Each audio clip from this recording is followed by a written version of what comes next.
I sit down with thoughtful people to explore leadership, discipline, growth, and the ideas that shape how we live and work. And today, I'm joined by my good friend, Mr. Brad Lotz. How you doing, Ben? Thanks very much for Evening, buddy. having me. Cheers for having me tonight, mate. Really looking forward to getting stuck. You're very welcome, and hopefully we don't get another power cut and have to restart for a second time. Ideal. Right, Brad, I want to kick us off and let's go into a little bit of background as to starting out as a military PTI and then how you've transitioned into going into performance psychology, because we've got as we were talking off air, we've got the human performance side and then we've got now the cognitive performance side. And you talk about the two differences in the worlds that you have been a part of. So I think for me, my kind of thought and my interest in it has only shined kind of over the last last year, so to say. My first interest came actually from my wife, because she's got a degree in psychology, and some interesting talks with her and her explaining some of the stuff to me. I was like, oh, that's pretty interesting. And some of the stuff she used to say to me about how powerful like your thoughts can be. And I've always had a problem with wanting to perform well, but sometimes choking under pressure. And I'm a chronic overthinker and over prepper. But from the over prepping, and this is just from my knowledge now of the performance psychology thing, that over preparation has put stuff that I need to learn, like it stores it away in part of my brain that can get used when I'm stressed, because usually it'll store, like if I haven't learned something, I'm trying to recoup it from what's called the working memory.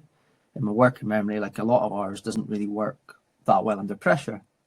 But if you've done a lot of repetitive stuff, like yourself in the fire service, you would have had drills that you were just, that I could like talk to you and you could do them. And you're like, how can I do that? But then I'm really struggling to do this under pressure. And it's all like that time, time doing the task. And for me, I've really noticed that I'm not really good at on the spot stuff, but I can get my way through. And like being a PTI, it's very like, you're meant to be charismatic. You're meant to be able to like, sell me this pen, pass me a pen, I should be able to do it.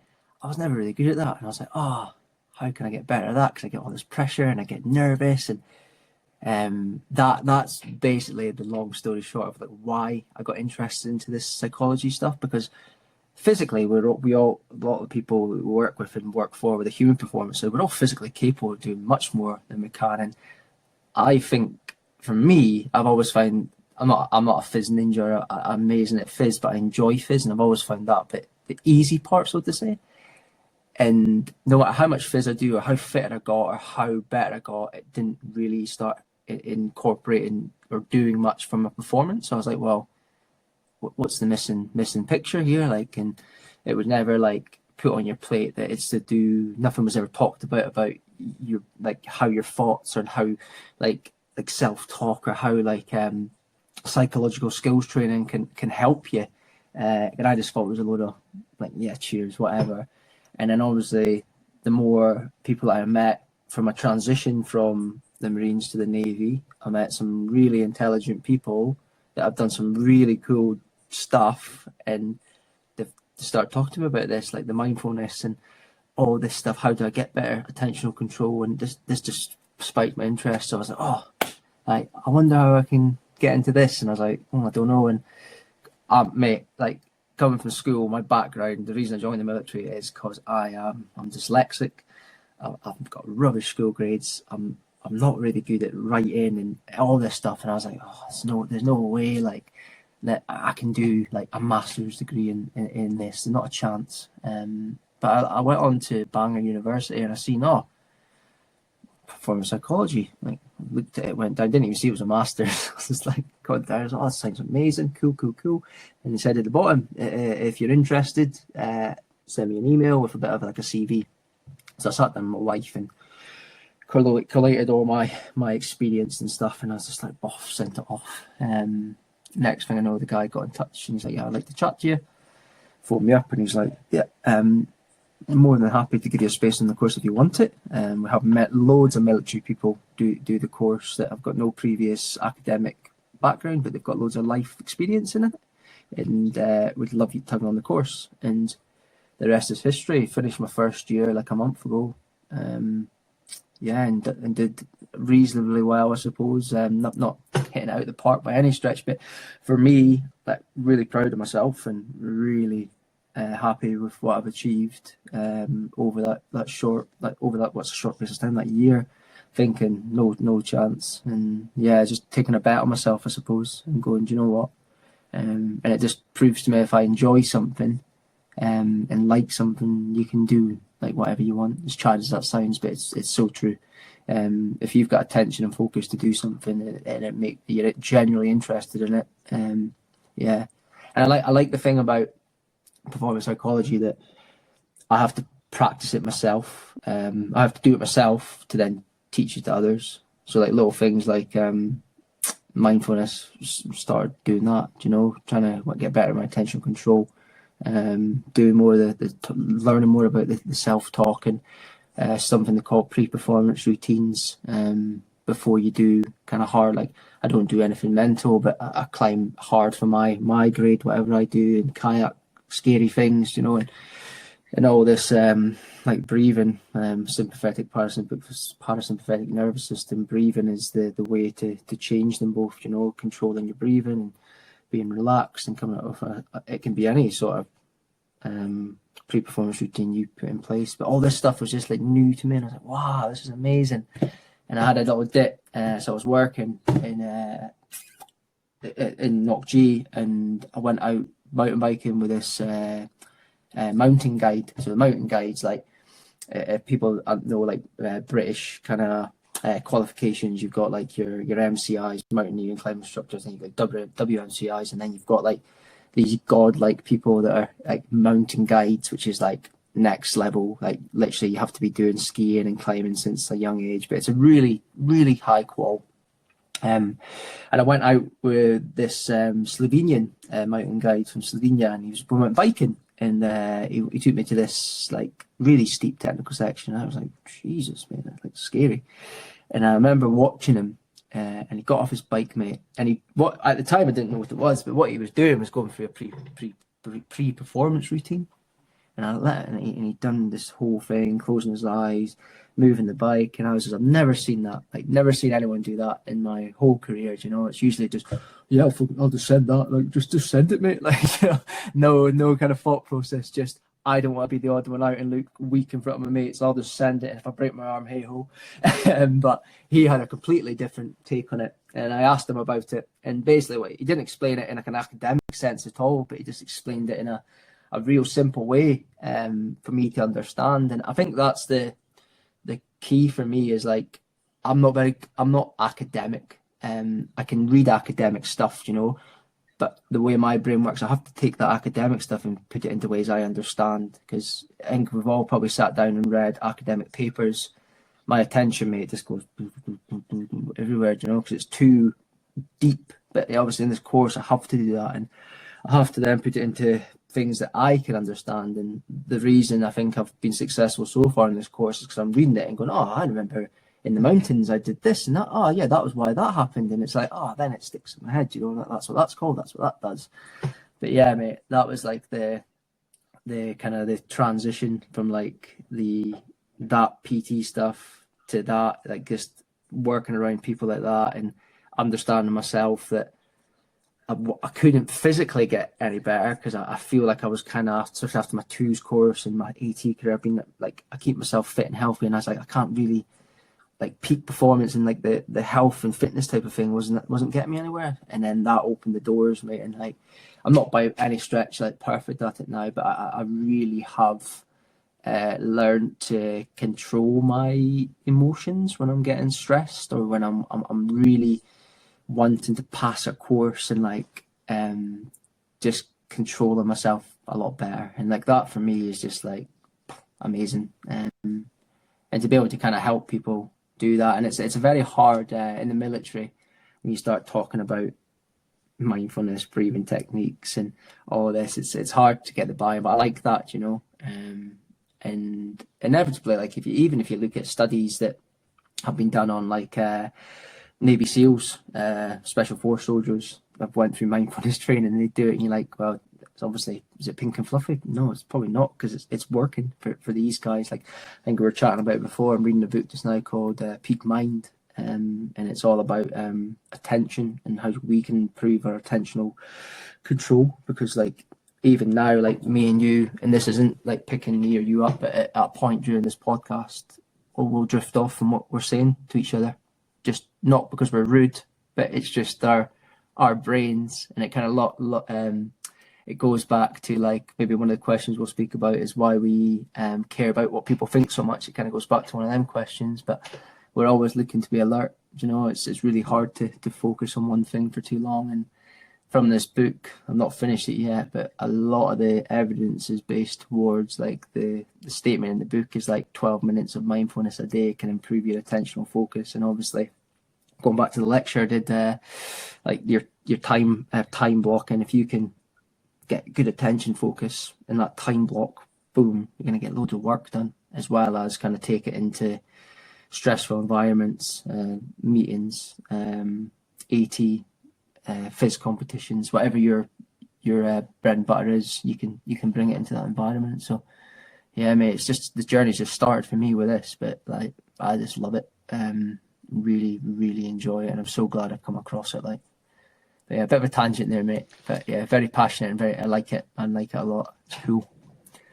Well, that's great. Like your passion really does come across, and that is the whole reason I started this podcast in the first place, is because I wanted to get into that niche that like lights a fire under you. You know, if you can find that passion, then you don't work a day in your life, because you're living what really tickles your pickle.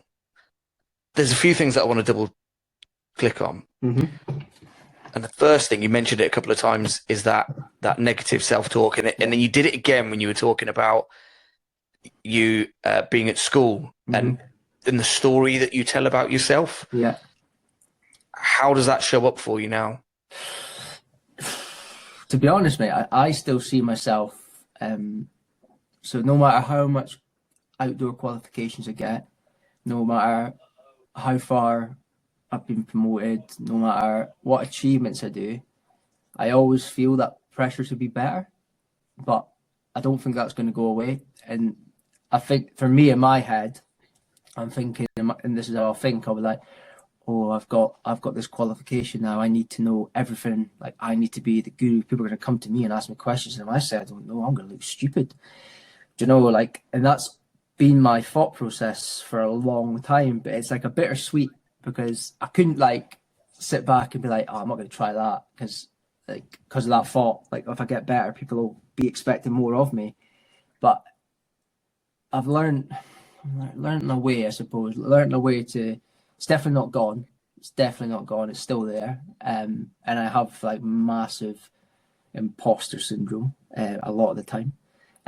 But this performance psychology stuff, and the more you read about it, and again, not comparing myself to other people, but you read about it, and it's quite normal, you know. And it just depends who you speak to, who's willing to admit to it and feels comfortable enough to say that they feel that pressures, because maybe they just haven't built either like psychological safety in the team, or they just aren't secure in themselves enough, where their ego's maybe still a bit like, I need to be in charge. I can't be seen to be asking questions. I can't like see all this and see all that. I can't be seen to not know all these questions. But what I've found recently, mate, is like vulnerability is actually it makes the team a lot better, you know. And like going back to the echelon front stuff, the extreme ownership piece, mate, it's my, like, I've been using that loads in my job, you know, as well, and it's just perfect. But like being able to sit in a group of people and say, I don't know the answer to that, and not feel judged, I think it's a very hard thing to achieve in yourself. And like it takes a long time. I'm 35 now, and like I said, there's certain people that I feel more comfortable in front, but do you know, like nowadays I just say it, because I've got to that stage where purpose versus approval kind of stuff. We might talk on that as well. Like, my purpose now is to get better for me and my family, and not be just be a better person, and like just be around, and like want to not be like flashy, or be annoyed, or get like wound up around people that truly do like care for you, and like saying stuff in front of people at work that they maybe they will think, oh, you should know that, or they'll be judging you, but at the end of the day, the judgment won't last very long, and if it does, that person's obviously got maybe a bit of things that they need to work out. Maybe that judgment towards you is something that they're maybe a bit insecure about for whatever reason.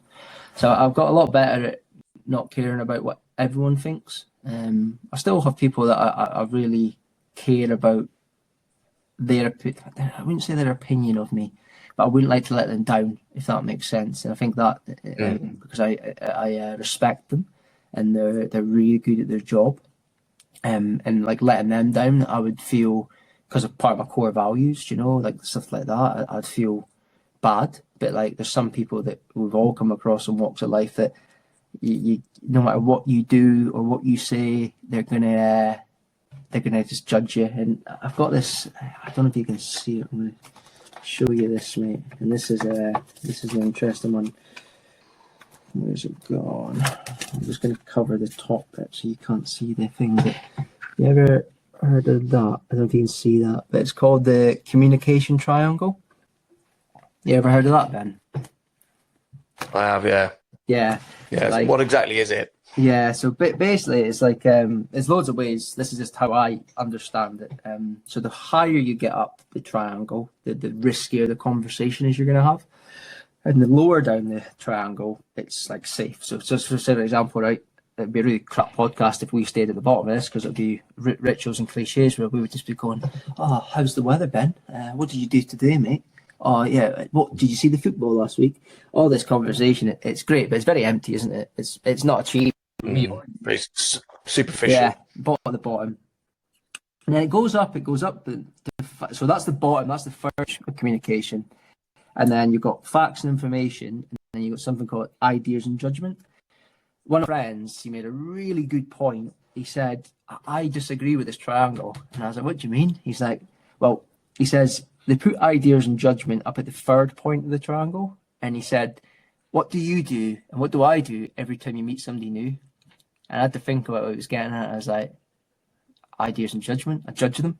And you can't help it. It's instant, isn't it? It's instant. Like, your first impressions generally do are a thing. So that he changed it, and he said, yeah, have a think about that. And I was like thinking, and I was like, yeah, you're right. And I always ask people every time I get students, I'm like, talk about this, just like, and then I flip it and I go, so ideas and judgment, what was your opinion on me? And some people won't say anything, and then you get people that are like super honest. And some of the stuff they say to you, mate, it's really interesting, because you might deem yourself to be like, I think I'm reasonably friendly. I don't feel like I'm intimidating. And some people completely say the opposite, because they've caught me just at a time where maybe I'm not smiling, or I've got my arms crossed. Or as soon as I say PTI, they're like, oh, Jesus, here we go. I'm going to get thrashed all week, And that's it. And it's such a strong emotion, isn't it? It's like you do, and like we all do it. And I guess there's nothing wrong with that.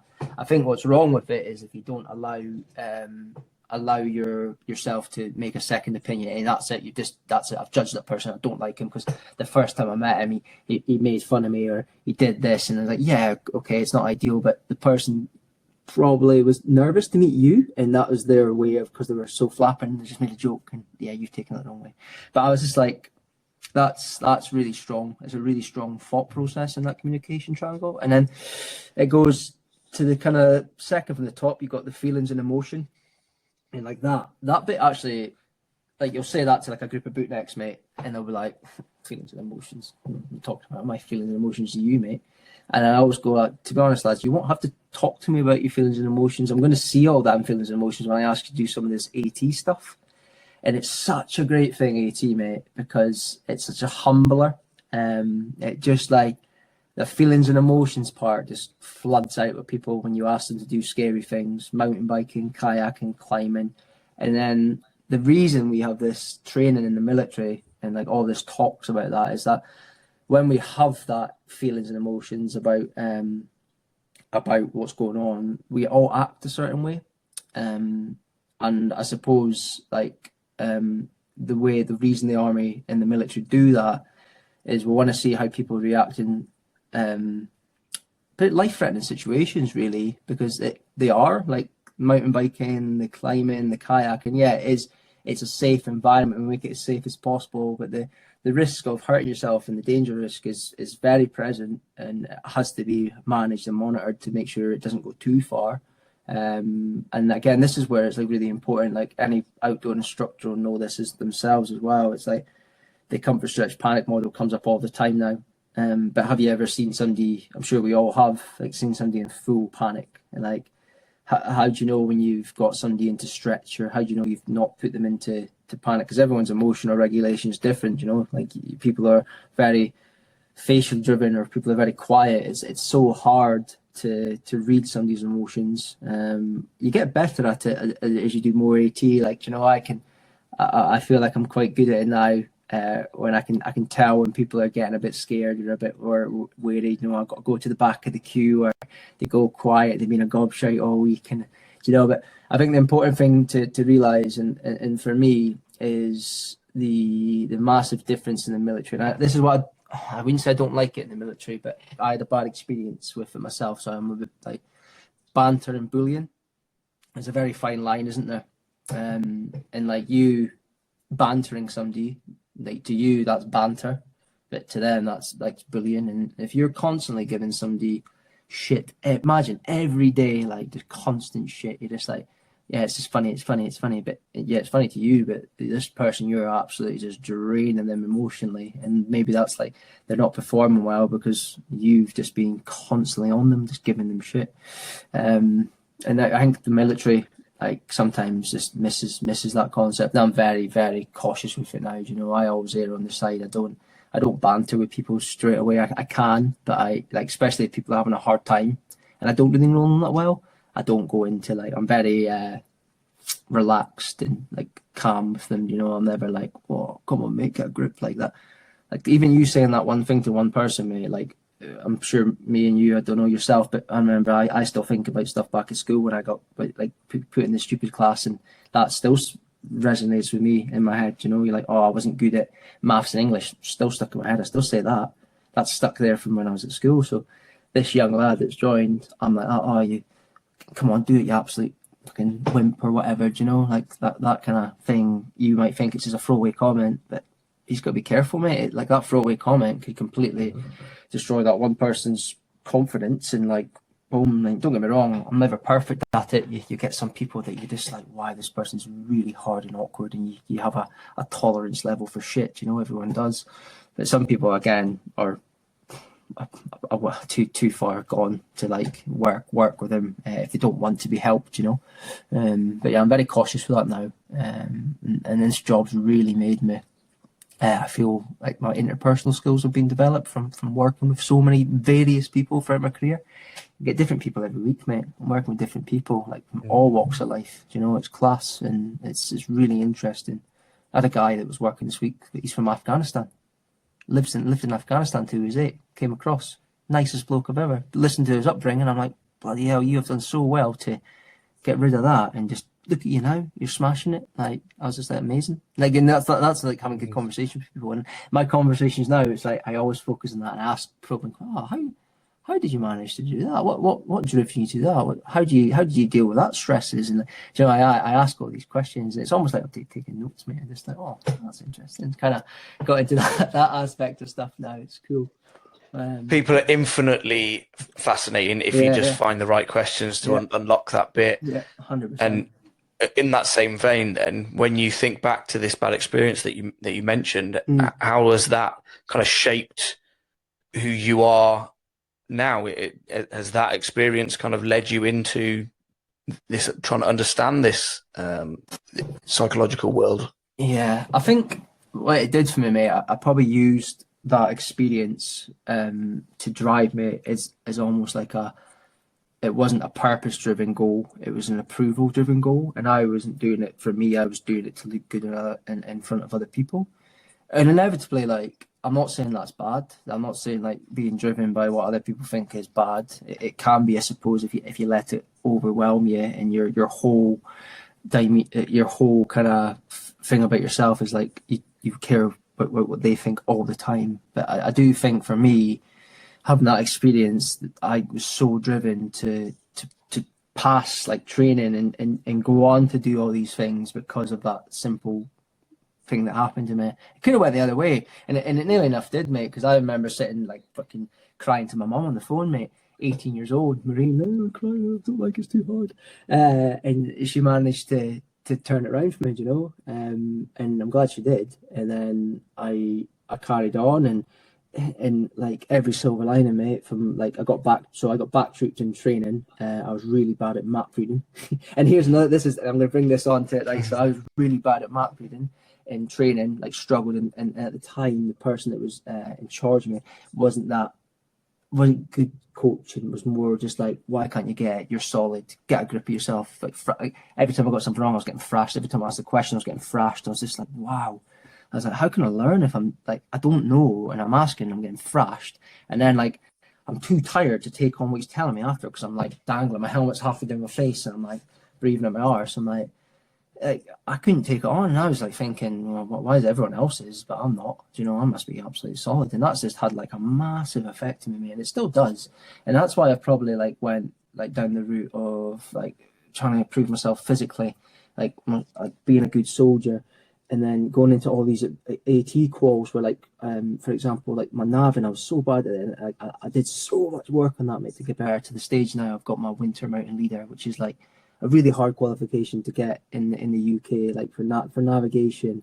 I got to get that, you know, and that's the drive. I don't know. I wouldn't say it's the only driving factor, but it's definitely in there. It's like almost like a fuck you, like I can do it. Like it's not what you can't tell me what I can and can't do, you know. So I think that definitely had like a drive, that negative stuff that I went through. But I don't think it defines me as much anymore, if that makes sense.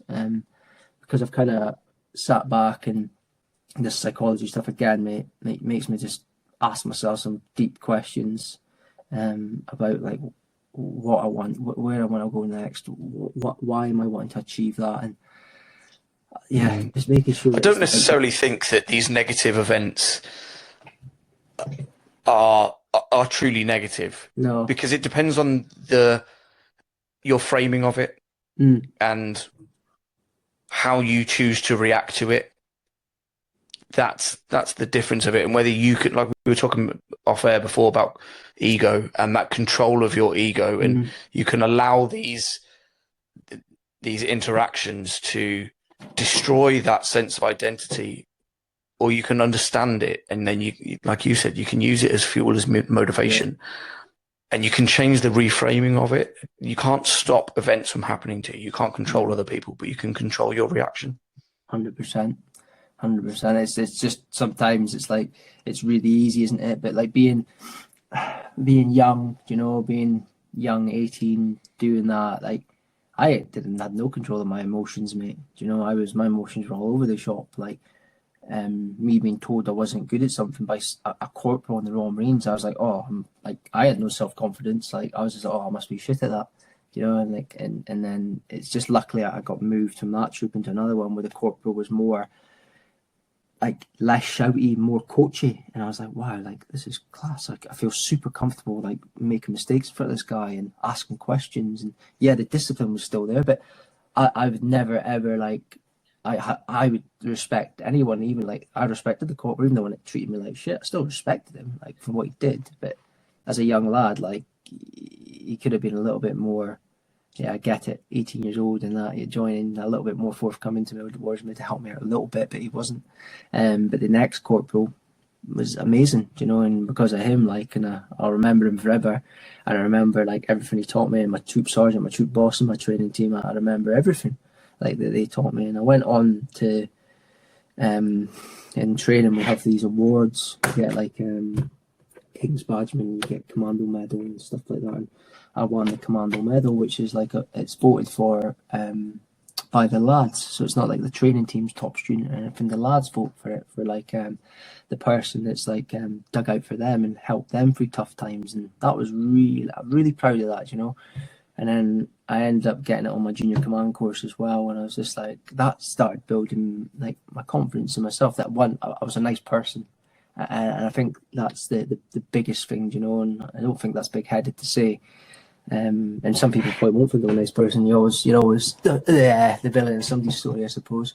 But I just have I like helping people, and I like the feeling of helping somebody get past something, you know. And I think that's super important, to never like think that you can't ask for help and like help other people as well. How would I explain it? Like, do you know if you save up, like in your head, you're like, oh, I want to buy that car, this expensive car, I want to buy it, and that build up, the anticipation of getting the car is like, oh yeah, super exciting. And when you get it, what happens? Nothing. It's empty in it. It's just like, oh well, I've done that, I'm on to the next thing. But then if you help somebody, you know, like that helping them makes you feel better, which is, it's fine to make you feel better as well, because it's all about making you feel better. But inevitably you see somebody else that's like super appreciated of it, and it, like that relationship you build with that person is just class, and it's always reciprocated, because there's a constant feedback from both of you. You know, you've made a new connection, you made a new friend, and that's like a constant cycle of like, oh, that's really cool. I feel purpose. I feel, and that's what everyone wants, don't we? We all want to feel wanted and needed. And if you have a good relationship with people, and there's that buy-in from each other, that you're all relying on each other and you're helping each other and you're giving each other good advice and being, I don't know, just friendly and supportive, that's a better feeling than buying an expensive car or buying a house or whatever. Personally, I think anyway. But yeah, You've touched on a couple of times there something that I would term as the art of the educator, and it stems from that communication which you mentioned right at the very start. It doesn't matter what I want to say. What matters is how you receive that. Yeah, that's the only thing that matters, isn't it? You know, and there's different ways and pedagogy of people putting across that information, but the only thing that matters is how that information is received by you, to make it resonate, to make it click. And what's lovely is your passion for that, and I think that is shaped from your experiences. I 100% agree, mate. I think it's good. You know, I think we can all sit and think in our careers, it's very ego driven, wasn't it? Like, we've been in like the army, you've been in the fire service, we've been in all these high driven, motivated kind of PTIs, this masculine, fitness is everything, looking good, this is all the things. But that, it isn't like the be all and end all, is it? It's like it just doesn't really lead to anything. It's just great for your ego, but it doesn't really do anything like thoughtful for you at the time. And it is really good at the start, you know, like being around all these people that are like fizz ninjas, and you feel like part of the group because it's social, and it's like, and then you really think back and you go like, oh, I didn't really get much from that. It was like I was just inflating my ego, like to like run that fast and lift that much weights, and like you think back, no one gives a shit, mate. The only person that gave a shit was me. But yeah, it's just to go back to your pyramid, is the base layer in it. It's that like superficial stuff. We're not actually getting deeper into the holding up a mirror and who am I when I can't run fast anymore, I can't lift heavy weights anymore. Exactly, mate, because that all comes to an end, doesn't it? That all comes to an end, like being able to do all that stuff, and then all you've really got is like your relationships you built and your personality, I suppose. You know, are you like, have you got people that you love and they love you? Because if you're just by yourself, and you've had a great time being this godlike figure for 6-7 years of your career, but now nobody wants to speak to you, because we've all met people, I suppose, you know, and that are absolutely amazing at like their job, hoofing, like, but then everyone's like, how many times have you heard somebody say, oh, this guy's awesome, and you're like, oh, and he starts taking like, oh, he does this many pull-ups, he benches this, he does that, No, like, do you know, like somebody says that to me, and then somebody says, "No, he's hoofing me." He's like, seeing me as kids, unbelievable with his kids. Spent so much time with his kids, always on holiday with his missus. Like, such a nice person. Like, always like helping people. Like, despite not having the time, and I'd be like, "Oh, this person's hoofing. This person maybe he is hoofing, but like not in my kind." And I think like social media, that I think is like the worst thing for that now, mate. Like, do you know, everything you look at on social media is about grind and like, oh, you sat down reading, you're lazy. Like, you should be out running 300 miles, like with broken legs, and like, you know, like all this stuff is just mental. It's like apparently you can't be successful unless you're a millionaire. But you can't be successful because you haven't got 1 million followers, mate. Got no followers. Don't even have Instagram, mate. Best thing I've ever done in my life. You know, it's just like that stuff to me just baffles me. But on the flip side, I completely get there's like people out there doing really good stuff on social media. But in the grand scheme of things, it's like it's a lot of bad out there as well. But there's also a lot of good, a lot of good. But yeah. There is. I think it all depends on your intent, Mm. which kind of goes back to your point earlier on the line about banter and bullying. Mm. What's the intention? What's the meaning behind the Yeah. interaction that you're having? Yeah. And you know, we talk about it all the time. Relationships. And you mentioned it a few times. You know, until you've built that relationship, you don't know where that line is for someone. No. And the only thing that matters is how well you can communicate effectively. And it is either effective or it's ineffective. There's no other difference. It either works or it fucking doesn't. Yeah, agreed. And I think like that's the same, and it's like I think in the military, it's very because we're you're all Marines, you're all part of a team. It's just like you think, oh, it's okay to say this and do that.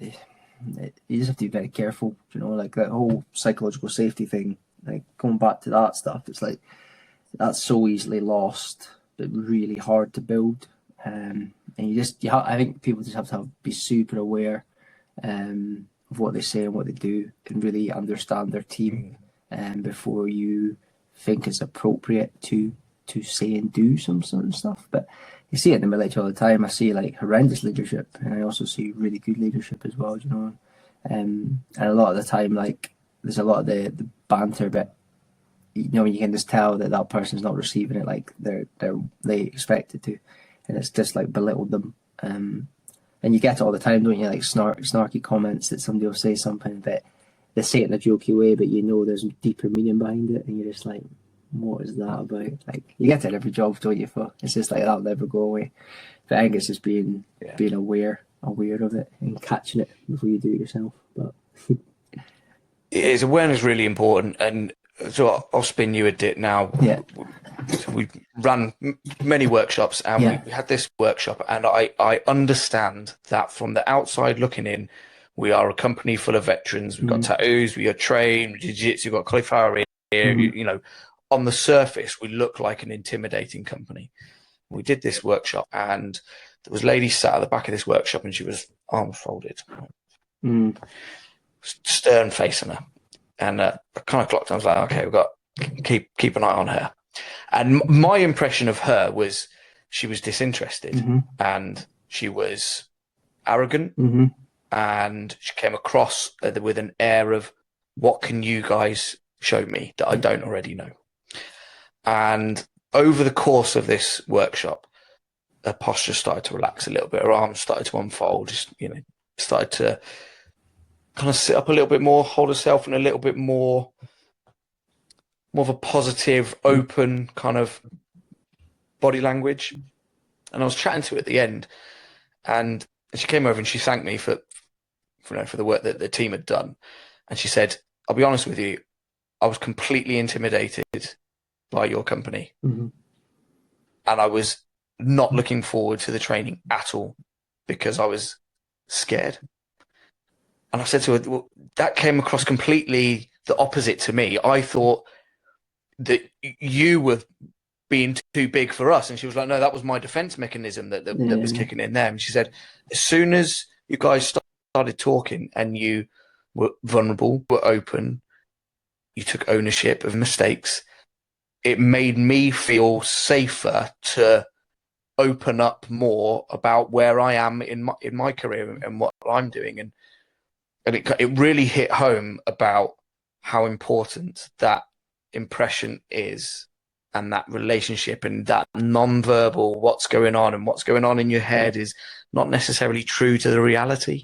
Yeah, it's mad, isn't it? How like you can assume people's body language is like disinterested, and like you said, like intimidated. Like yeah, that's her way of kind of protecting herself. And you do like you get that kind of a lot in the job I do as well. Like a lot of people will come to do AT and they'll be kind of standoffish, but they're probably standoffish more that the fact they don't want to do the things I'm asking them in case they can't do it, and they get made fun of and belittled by the team. And I had a good conversation today about that with kayaking, you know. We're practicing rolling, and I noticed there was a couple of people kind of standing off, and just brought the whole thing up about like why do we get nervous and why do we not try things, and like the conversation led down the way of a lot of them were like saying, yeah, I just don't want to feel silly or look silly or be like not seem to not be able to do something. And I'm like, but like, and I always reflected back to their job and I go like, what's your job? And they're like, oh, I'm a submariner or I'm a air technician or whatever they do. Pretty high end jobs, you know, really clever people. And I'm like, when you first rocked up, could you do that job? And they're just like, nah. And I was like, so, and you made mistakes? And I'm like, yeah. So I said, what's the difference? And the difference usually is me. And not in a bad way. It's like I'm a new person, and that talks about what you're saying about that woman. It's intimidating, isn't it? Like if you're in front of other people and you're trying to put on a front, you want to come across confident, you want to come across like good to this new person you've met, especially if you like the person and respect the person. You want to paint a good picture, and sometimes maybe it doesn't come across like that because you're a bit standoffish. But I'm quite like you as well, Ben. Like I just kind of ask that question, but in as non-threatening way as possible. Like the worst thing you could have possibly done in that situation that you would have known is be like, "What's your fucking problem at the back?" How many times I've seen that, mate? And if you think about like the chimp paradox, two ways that can go. You know, like you call somebody out for like sitting there with their arms crossed, looking a bit Fredders, and you like point that person out. There's two ways that can go. They're going to come back at you, or they're going to go super quiet, and you've destroyed your relationship with them straight away. I've done that so many times by accident, mate. You know, as my learning, like young PTI, young corporal, bit too full of himself, like cocksure, pointing people out, and I was just like, "What are you doing, Brad?" Like when you realise that, you know, it's just like there's only like no one's gonna like, not a lot of people are gonna stand for you, like trying to belittle them in front of people. And I'm like, that's happened to me. Like, and why am I doing it? And you know what I mean? But it's learning, you know. Definitely wouldn't do that now. But it's just like it's mad. Just gotta be very careful. And people that don't like to be cornered and caged, they can only go usually out or in on themselves, which is both equally bad, isn't it? Equally bad. Definitely. I think this is a wonderful time to double tap on something that you mentioned earlier on. And I think it rolls in really nicely about that kind of fear of failure and also the curse of competence. I think a lot of people are scared to try something once you've reached a level of competence in your life. You know, you're 10, 15, 20 years into a role, you've got that level of responsibility, and then to be shown something that you're new to, that hurts your ego, and so you don't want to be seen to be having to relearn something and go back to the start of the pile. So there's a lot of psychological safety going along with things. There was something that you mentioned earlier about purpose versus approval, and I wrote it down here. How does that show up for you, and what does that mean to you? So for me, if I just think about it in my job role that I'm in now, a lot when I started off, the qualifications that I was chasing, I wanted to achieve them because it made me feel like people were going to see me as, oh, he's hoofing it, like AT's really good kayaker, and I like that. You know, I like that feeling of people thinking I was good at stuff.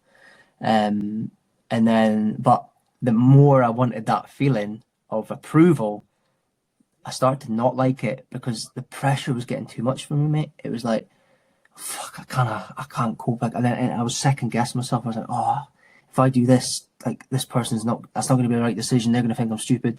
And I tripped myself up on assessments, mate, like thinking like that. Cause I'm like, I want this person to think that I'm absolutely hoofing. So I need to do like something cool and make it look cool and like really flowy. And my working memory, mate, and my anxiety just was going poof, and I couldn't concentrate, and I was making silly mistakes, and I was like, what is going on? I'd get even, obviously then you get more angry with yourself, and inevitably the instructor is like, what you doing, Brad? Because funnily enough, like on non-assessment courses, I wasn't like that. I was quite just relaxed, chilled, and everything was going well. I wasn't thinking about it. But as soon as it came to like my ego's on the line, like if I don't pass this assessment, everyone at work's gonna think I'm absolutely useless. Too much, mate. And then, like recently now, I'm like, I sit back and I think like there's so many disciplines we can branch off into, like your kayaking, your climbing, your biking, whatever you like, you know. And I sit down and think like, what generally do I want to do for me, and what makes me feel good for me? What do I want to do? Like, and it's always climbing for me. I had like this love-hate relationship with it. Like I always wanted to get like this hard grades climbing, and I started getting, I don't want to go climbing anymore because I was like thinking like, and I had this really good conversation with my good friends like at the crag a week ago, and we hadn't climbed together for ages. I hadn't seen each other for ages, and we were both like higher end AT deliverers. And I said to him, I goes, I was a bit nervous about coming climbing with you, mate. He's like, why? I goes, well, I feel like you're going to judge me, and I feel like I've got something to prove. Like I feel like everything I do, if I'm not climbing well, or I make a silly beelie, or I make a mistake, and I'm like, oh, Brad's meant to be hoofing at this. Everyone says Brad's really good, and that's another thing. You know, when people like have high expectations of you, but you don't have them of yourself, it's like, fuck. Oh, everyone thinks I'm really good, but inside I'm like, oh no, I've got to keep this like mask on, but deep down I'm just like a scared little boy almost, you know. It's like, oh no, I don't want to make a mistake, I don't want to make silly. But then if I get rid of that, and it's really hard to do, mate, and I don't do it well all the time, is just I really think about, do I want to do this assessment? Like, is it for me? Am I doing it for the right reasons? If it is, and I'm not at the standard, it's okay. Like it's fine. Like this person should understand that. They understand there's pressure from the assessment, but deep down, do you want this for the right reasons, mate, or am I just doing it to impress? Who am I impressing? And it's a deep question, mate, and like I have to like say for myself now, I am like certain things I've kind of stopped following because I don't need that for me. It was just solely like, for example, more skiing qualifications. That solely doesn't interest me like anymore. I've got to the level of skiing I want to get to. I'm not interested in going higher. But people constantly say to me, you need your SL2, you need your SL3. And in my head, I'm like, oh, I need to do that. But then I know if I go down that, I'll put everything into it, but I'm not going to enjoy the process because I'm simply doing it because this person's told me I want to do it. But if I'm like, oh no, actually, Bradley, like your blinker's on my attention, like I call it floodlight, flashlight. Floodlight's like broad, like, oh, what am I going to do? But then my flashlight's like, that's it. Okay, I want to do it. If I'm over the skiing, it's kind of broad. It's like, oh, I've got so much to think about. I'm not doing this just for the skiing or the love of it. I'm doing it to impress this person. There's a lot more going on with my attention. But if I'm back over here, I'm like, this is the climbing. I'm focused solely on this because I want to get better. I'm going to have a nicer time. Yeah, so that's what it means to me now, about the purpose versus approval in that kind of thing, in an AT orientated kind of answer, Setting, if that makes sense. Yeah, that is it, mate. Do you know where this desire for external validation comes from? It's a tough one, mate. Maybe like the only thing, mate, is like, you know, you think back to school, like that's like my memories go back to that when maybe I was in the like the less talented class, so she would say, and I wasn't really good at that. So I suppose like once I found something I was good at, I just liked and got used to being told, oh, you're good at this, you're good at this. And I liked that feeling because I hadn't had it at school, so it was new and it was like, oh, this is cool. And then obviously when you're young, it's really easy to just get, your ego just takes over, and all of a sudden you're like, oh, I'm getting told, I'm hoofing it, all this and all that, and you carry on doing it, and then as you progress further, it's like the pressure becomes more and more, and you stop enjoying it because, like, I suppose when you're younger, you have that drive, that energy a little bit more, and you don't really have these I would never have this conversation at 18, 19 years old, you know, like and I was just driven by what what other people thought of me, and it worked to a certain extent. You know, it got me qualifications, but like now